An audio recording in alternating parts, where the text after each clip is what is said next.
Hey, homeschool moms, let's talk about something pretty gritty today.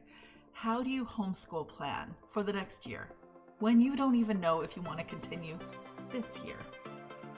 I've been there more than once, and yet here I am, still in homeschool advocacy mode, still believing in it, and still shouting from the mountaintops, or the mountain valley, as I live in the mountain valley, that you can do this, you should do this, if you want to do this, do it. But if you're feeling stuck, something's getting in your way of really enjoying this whole homeschool family life, then let's talk.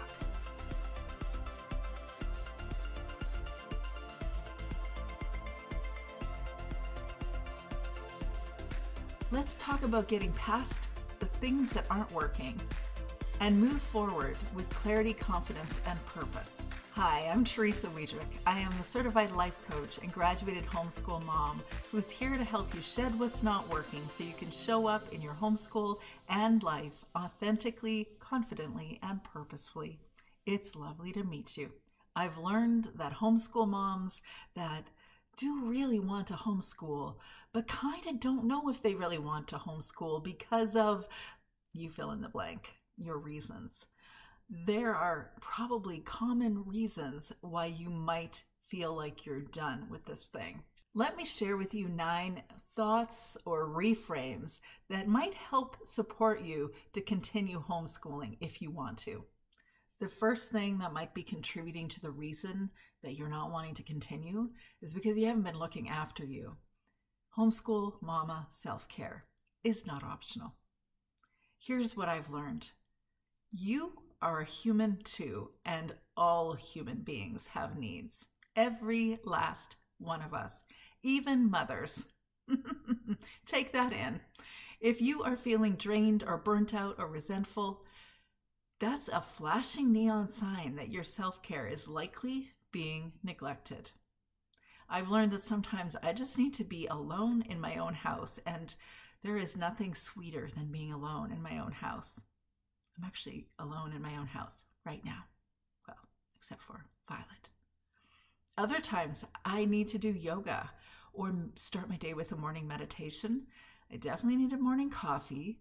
I need to do it with journaling and some inspirational reading. I love having a playlist of some sort playing in the background. Or just simply stepping outside for fresh air. Not right now, it's a bit too cold. It's like minus 10 degrees Celsius. It's a bit crispy. But oftentimes I like to step outside just for a little bit of fresh air. At the end of the day, I just like to go for a good long walk and let go of all the things that I've been focusing on all day long. But whatever self-care looks like for you, you got to prioritize it. Put it in your day timer. Ask yourself, what are the small things that you can do daily or at minimum once a week to recharge, and then actually make it happen. The second consideration is really a reframe, how you think about something. So it's this. You can influence your kids, but you can't control them. Oh, how we wish we could just get them to do the thing. Or just don't buck your sister. Or could you just try to be motivated? We wish that we could just download our 40 or 30 or 25 or 55 years of wisdom into our child's minds. But there comes a time, maybe 11, maybe 13, definitely by 15, when they flex those independence muscles, also known as individuating muscles, and they start making their own decisions. And that's how it's supposed to be. So how do you balance guiding them while letting them grow? How do you stay connected while giving them space? It's not about control. It's about influence. And influence happens in the everyday moments of trust, conversation, and respect. The third mindset shift is this, that academics are not synonymous with education. It's not the same thing. This is a big one. It's a big one because it kind of goes against the training of everything we've been taught. We need to ask ourselves, what is an education really? It's not just textbooks or worksheets or official curricula.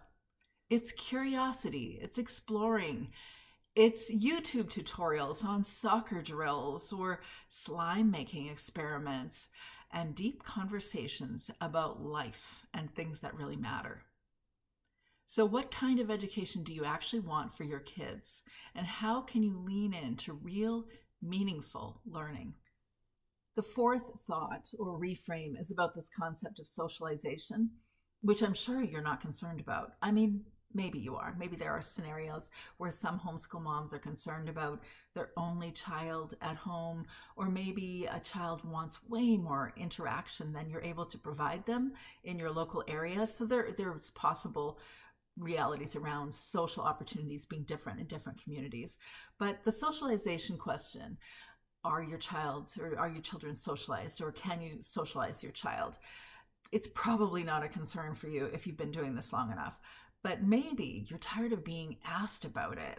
You're tired of having to answer all the frequently answered questions that parents from around the globe ask homeschool parents in random places that you weren't expecting to have a question asked. Can I hear an amen? The famous question, but what about socialization? Most of the time, people aren't actually asking about socialization. They're asking if your kids are okay. And the answer, of course, they are.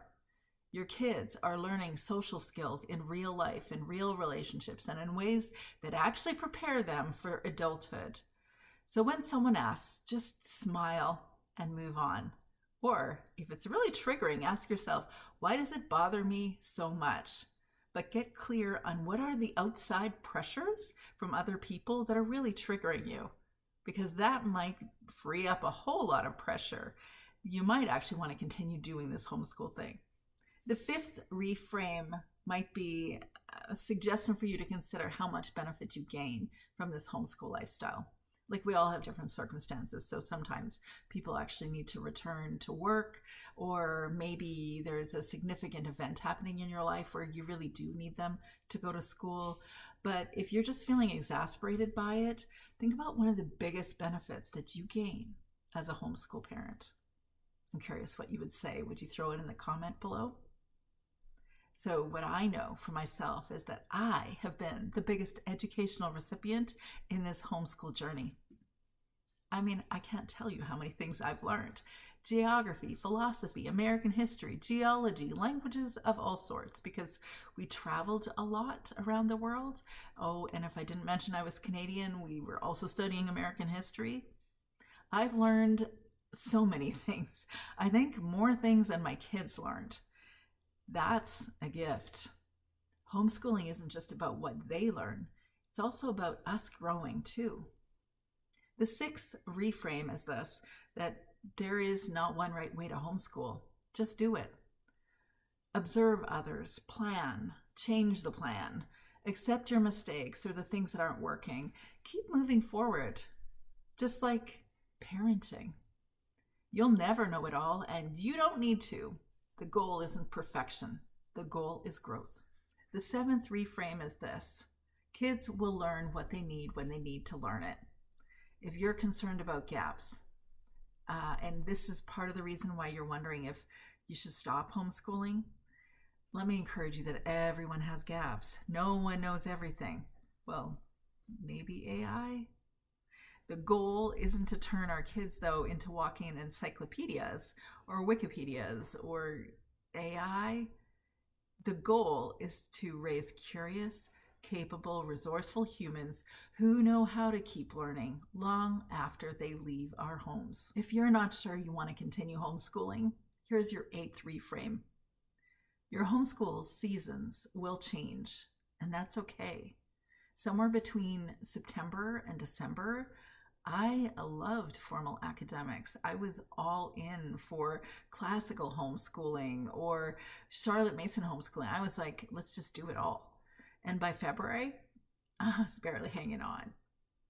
By May, unschooling sounded amazing. But by July, we had no schedule at all. Well, actually, for the first few years, we homeschooled all the way through. But by year 4 or 5, I was like, yeah, no, I just need a break. And by September, guess what? I was back to wanting the structure again, and so were the kids. Sound familiar?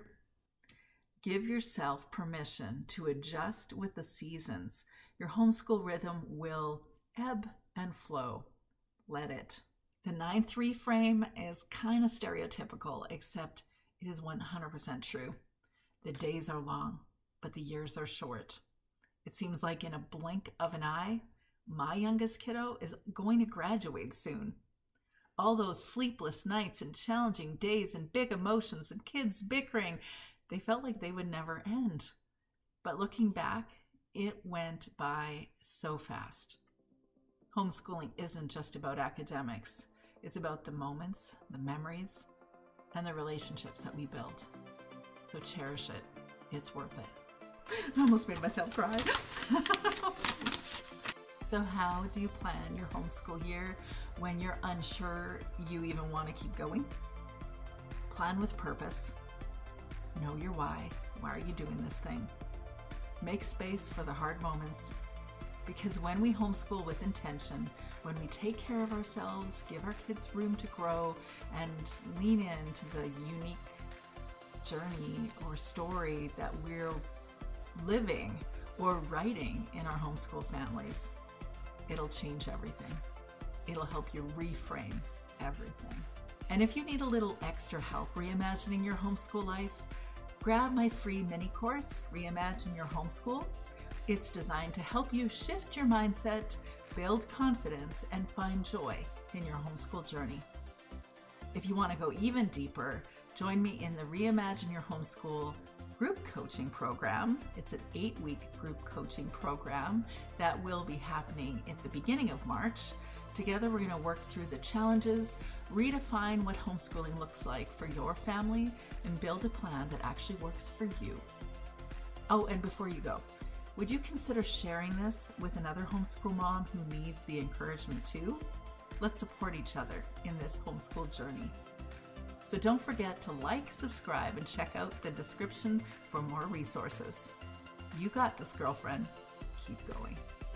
If we've not met, I'm Teresawiedrick, graduated homeschool mom and Okay. Guess that's what happens if you try to record 4 or 5 videos in the same day. Okay, let's try again. What am I trying?